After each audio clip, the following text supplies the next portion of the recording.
Hey everybody, it's January 22nd or day 22, however you're doing this along with me whenever you're doing it. We are doing the Chronological Bible. It's the New Living Translation, and we are in the book of Job. The downward spiral of the conversations and Job's poor health explain his sharp response that labels his friends as know-it-alls, liars, and mockers, and he urges them to be silent. Job also accuses God of being the cause of his suffering. He appeals to God to show him what he's done wrong and again expresses a desire that he were dead. Job verbalizes what many sufferers are afraid to say out loud. Many people may speak bluntly of their pain to their friends because they are visible. If they could see God, perhaps they would want to say those same things to him. Job processes what he feels through his words to both God and his friends. The book of Job permits sufferers to think things through, to ponder out loud, to face their fears, and to express their deep grief. Job's honest words echo the thoughts of all sufferers. Job's fourth speech, a response to Zophar. We're in Job chapter 12 now. Then Job spoke again. You people really know everything, don't you? And when you die, wisdom will die with you. Well, I know a few things myself, and you are no better than I am. Who doesn't know these things you've been saying? Yet my friends laugh at me, for I call on God and expect an answer. I am a just and blameless man, yet they laugh at me. People who are at ease mock those in trouble. They give a push to people who are stumbling. But robbers are left in peace, and those who provoke God live in safety, though God keeps them in his power. Just ask the animals, and they will teach you. Ask the birds of the sky, and they will tell you. Speak to the earth, and it will instruct you. Let the fish in the sea speak to you, for they all know that my disaster has come from the hand of the Lord. For the life of every living thing is in his hand, and the breath of every human being. The ear tests the words it hears, just as the mouth distinguishes between foods. Wisdom belongs to the aged, and understanding to the old. But true wisdom and power are found in God. Counsel and understanding are his. What he destroys cannot be rebuilt. When he puts someone in prison, there is no escape. If he holds back the rain, the earth becomes a desert. If he releases the waters, they flood the earth. Yes, strength and wisdom are his. Deceivers and deceived are both in his power. He leads counselors away, stripped of good judgment. Wise judges become fools. He removes the royal robe of kings. They are led away with ropes around their waist. He leads priests away, stripped of status. He overthrows those with long years and power. He silences the trusted adviser and removes the insight of the elders. He pours disgrace upon princes and disarms the strong. He uncovers mysteries hidden in darkness. He brings light to the deepest gloom. He builds up nations and he destroys them. He expands nations and he abandons them. He strips kings of understanding and leaves them wandering in a pathless wasteland. They grope in the darkness without a light. He makes them stagger like drunkards. Job wants to argue his case with God. This is Job chapter 13. Look, I have seen all this with my own eyes and heard it with my own ears, and now I understand.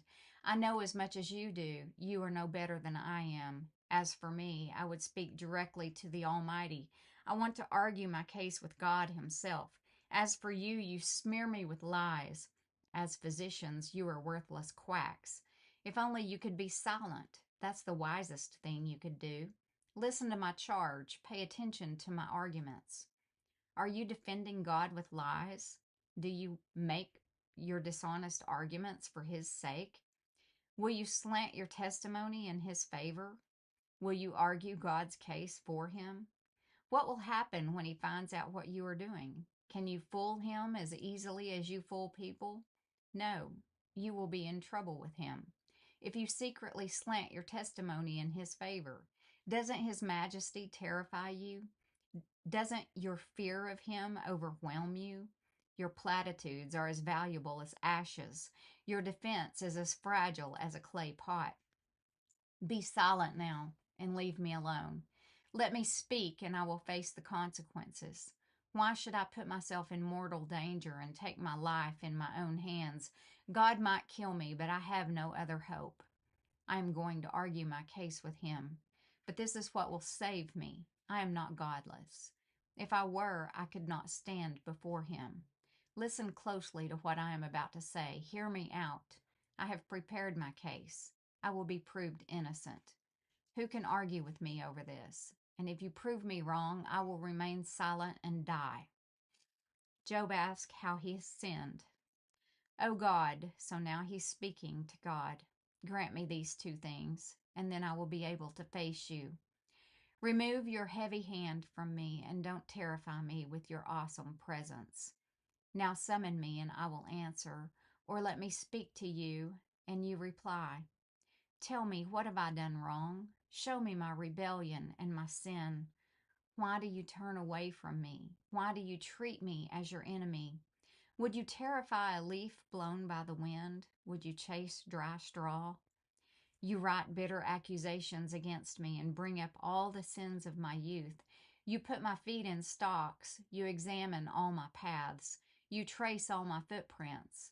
I waste away like rotting wood, like a moth-eaten coat. How frail is humanity. How short is life. How full of trouble. We blossom like a flower and then wither. Like a passing shadow, we quickly disappear. Must you keep an eye on such a frail creature and demand an accounting from me? Who can bring purity out of an impure person? No one. You have decided the length of our lives. You know how many months we will live, and we are not given a minute longer. So leave us alone and let us rest. We are like hired hands, so let us finish our work in peace. Even a tree has more hope. If it is cut down, it will sprout again and grow new branches.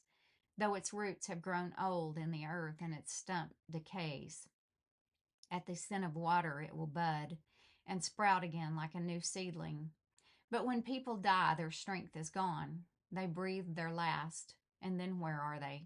As water evaporates from a lake and a river disappears in drought, people are laid to rest and do not rise again. Until the heavens are no more, they will not wake up nor be roused from their sleep. I wish you would hide me in the grave and forget me there until your anger has passed. But mark your calendar to think of me again. Can the dead live again? If so, this would give me hope through all my years of struggle, and I would eagerly await the release of death. You would call and I would answer, and you would yearn for me, your handiwork, for when you would guard my steps instead of watching for my sins would be sealed in a pouch, and you would cover my guilt. But instead, as mountains fall and crumble, and as rocks fall from a cliff, as water wears away the stones and floods wash away the soil, so you destroy people's hope. You always overpower them, and they pass from the scene. You disfigure them in death and send them away. They never know if their children grow up in honor or sink in insignificance. They suffer painfully. Their life is full of trouble. And that concludes day 22. I'll be back with day 23 in a little bit. Thanks for joining in.